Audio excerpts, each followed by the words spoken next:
মূলত শাকিব খান ও বরবাদের ক্ষতি করতে অন্তরাত্মা রিলিজ দিচ্ছে। শাকিব খান কখনোই এই সিনেমা রিলিজ পাক চাইবে না।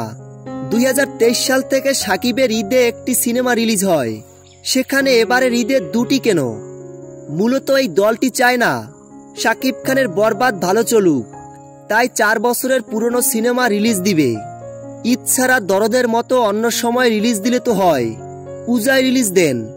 শাকিব খানের এই বিষয়ে কিছু বলা উচিত, কারণ ঈদকে টার্গেট করে বরবাদ বানিয়েছেন, সেখানে এমন পুরনো সিনেমা কেন রিলিজ হবে? দেখবেন কুরবানির ঈদে আবার আগুন নিয়ে আসবে এই দলটি। শাকিব খানের ভালো কেউ দেখতে পারে না, এটাই বড় সত্যি। তাই সকল শাকিব ভক্তদের উচিত অন্তরাত্মাকে পরে রিলিজ দিতে বলা। প্রিয় ভিউয়ার্স, এ বিষয়ে আপনাদের মতামত কি? আপনাদের মূল্যবান মতামত কমেন্ট বক্সে কমেন্ট করে জানিয়ে দিন।